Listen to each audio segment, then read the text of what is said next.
దేవుడి యొక్క లేఖనాలు సెలవిస్తున్న మాట ఏమిటాయి అంటే,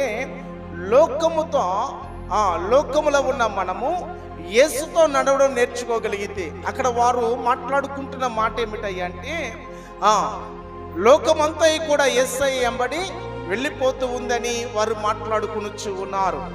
ఈ రాత్రి మనం ఆలోచన చేయవలసిన విషయం ఏమిటంటే, యేసయ్యతో నువ్వు నడవడానికి ఇష్టపడగలిగితే జరిగే ప్రక్రియ ఏమిటని మనం చూస్తే, ఇక్కడ ఆమెకి 2 కోడళ్ళు కనబడుతూ ఉన్నారు.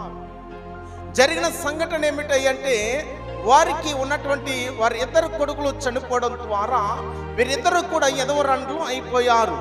అయితే జరిగిన సంఘటన ఏమిటని మనం చూసినప్పుడు, ఒక ఆమె వార్ప, ఆమె పేరు వార్ప, మరొక కోడల పేరు రూతు. ఒక కోడల పేరేమో వార్ప, మరొక కోడల పేరేమో రూతు. వీరిద్దరూ మోయాబు దేశంలో ఉన్నారు. అయితే గమనించండి, వార్ప అయితే తన అత్తను అద్దుకుని ముద్దు పెట్టుకుని ఆ మోయాబు దేశంలో ఆగిపోయినట్లుగా మనం చూస్తూ ఉన్నాం. అయితే రూత్ అయితే, మీరు వినండి, రూత్ అయితే గనక తన అత్తను అద్దుకుని తన అత్తతో సాగడం ప్రారంభించింది. ఎక్కడికి వెళుతూ ఉంది అని మనం చూస్తే, బెత్లెహేమునకు వెళుతూ ఉందంట. ఈరోజు మనం గమనించాలి, అంటే యేసుక్రీస్తు వారితో నడవడం ప్రారంభించగలిగితే 3 బారిన జీవితాలు కూడా సిగరిస్తాయి. గుర్తుపెట్టండి. అప్పటికే ఆమె జీవితము 3 బారిపోయింది. ఇలువలేని జీవితముగా, గుర్తింపు లేని జీవితముగా, వాడిపోయినటువంటి జీవితముగా ఆవిడ యొక్క జీవితం ఉంది. అయితే గమనించండి, ఈ యొక్క ఎప్పుడైతే నయోమితో ప్రారంభించిందో తను అడుగు వేయడము, ఎక్కడికి వెళుతున్నారంట?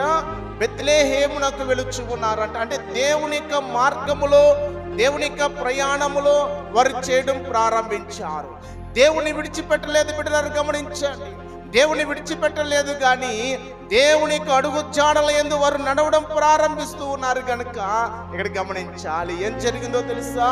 3 బారినటువంటి ఆమె జీవితము దేవుడు చక్కగా ఆస్వాదించినట్లుగా మనం చూస్తూ ఉన్నాం. ఆమె ఫలించినట్లుగా మనం చూస్తూ ఉన్నాం. ఆమె వృద్ధి చెందినట్లుగా మనం చూస్తూ ఉన్నాం. ఈ విషయాన్ని ఆలోచన చేయాలి. చాలా మందికి తెలియక ఆగిపోతూ ఉంటారు, లేక యేసు దగ్గరికి రాక సందేహిస్తూ ఉంటారు. కానీ ఎంత సంతోషాన్ని కలిగి ఉందో తెలుసా రూతు? ఎంత ఆనందాన్ని కలిగి ఉందో తెలుసా బిడ్డలారా? ఏమని భర్తను కలిగి ఉంది, బిడ్డలను కలిగి ఉంది, భౌతికమైనటువంటి ఆశీర్వాదాలను కూడా కలిగి ఉంది ఆనాటి ఇశ్రాయేలు ప్రజల్లో మనం చూస్తున్నట్లయితే. అయితే దయతో జ్ఞాపకం చేసుకోవాలి, నీవు నేను కూడా ఎవరితో ప్రయాణం చేయాలి అంటే యేసుతోనే మన ప్రయాణము చేయాలి. యేసుక్రీస్తు వారి యొక్క మార్గము గుండగానే మనం నడవగలిగితేనే నిత్య సంతోషాన్ని మనం చూడగలుగుతాం, నిత్య ఆనందాన్ని మనం చూడగలుగుతాం, నిత్య ఐక్యతను మనం చూడగలుగుతాం మన కుటుంబాల్లో. ఈరోజు ఆలోచన చేయాలి. ఈ రూతు యేసయ్య ఎంబడి వెళ్ళడం ప్రారంభించింది గనక ఆవిడంటున్న మాటలు ఏమిటో తెలుసా? నీ దేవుడే నా దేవుడు, నీ జనమే నా జనము అని చక్కటి మాటలు ఆమె పలుకుచూ ఉన్నది బిడ్డలారా. ఈరోజు ఆలోచన చేయాలి. చాలా మంది వెనక జారిపోతూ ఉన్నారు, చాలా మంది వెనక్కి వెళ్ళిపోతూ ఉన్నారు. చాలా మంది యేసును నమ్ముకుని కూడా యేసుని విడిచిపెట్టి మరలా ఆ మోయాబు అనే లోకంలోనికి కలిసిపోయిన వారు చాలా మంది ఉన్నారు. అయితే వారి జీవితాలు ఎలాగున్నాయి ఇప్పుడు యేసుని విడిచిపెట్టిన తర్వాత అని మనం వారి కుటుంబాల్లోనికి తొంగు చూస్తే బిడ్డలారా, వారి కుటుంబాలన్నీ కూడా విఫలమైపోయినట్లుగానే కనబడుతూ ఉన్నాయి. ఎవరు కూడా ఆశీర్వాదకరముగా లేక అనేక మందికి ప్రయోజనకరముగా ఎవరి కుటుంబాలు కనబడడం లేదు.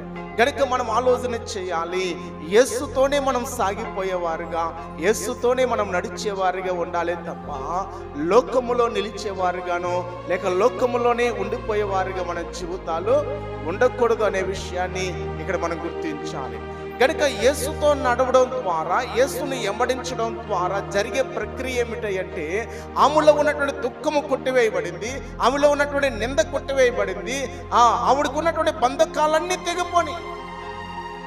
యేసయ్య దగ్గరికి వచ్చినప్పుడు ఏమి కలుగుతుందయ్యా? మొట్టమొదటి అంటే మన హృదయములో సమాధానం వస్తుంది, మన హృదయంలోనికి నెమ్మది వస్తుంది. లోకము పరిస్థితులు ఎలా ఉన్నప్పటికీ నీ మట్టుకు నీవైతే నెమ్మదిగా ఉండగలుగుతావు, నీ మట్టుకు నీవైతే ధైర్యంగా ఉండగలుగుతావు, నీ మట్టుకు నీ కుటుంబము దేవుని బిడ్డలారా స్థిరముగా ఉండగలుగుతుంది. గమనించండి. కనుక యేసుతో మనం సాగిపోయే వారిగా ఉండాలి. అంతేగాని వెనక్కి ఆలోచన చేసేవారుగా, వెనక్కి అడిగేసేవారుగా ఎప్పుడు కూడా మనము ఉండకూడదు. అలా ఉన్నట్లయితే వారి కుటుంబాలు ఎక్కడ మరి అభివృద్ధి చెందినట్లుగా అయితే పరిశుద్ధ గ్రంథంలో ఎక్కడ కనబడలేదు అనే విషయాన్ని కూడా మనం గమనించాలి. ఎప్పుడైతే యేసుతో నడవడం ప్రారంభించిందో ఈ రూతు జీవితము దేవుని బిడ్డలారా స్వీకరించింది.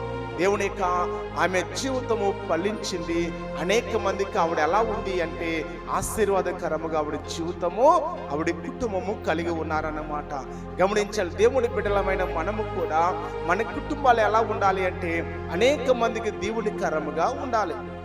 అనేక మందికి ఆశీర్వాదకరముగా మన కుటుంబాలు ఉండడం, దేవుని బిడ్డలారా అనేక మంది చూడగలిగినట్లుగా మన జీవితాలు ఉండాలి. అది ఎలా సాధ్యం అవుతుంది అంటే యేసుతో నడవడం ప్రారంభించాలి. యేసయ్య యొక్క అడుగు జాడల యందు నడవడం ప్రారంభించాలి. లోకమంతా కూడా ఆయన ఎంబడి వెళుతూ ఉండాలి. ఎంత చక్కటి మాట మనం ఇక్కడ చూస్తున్నాము.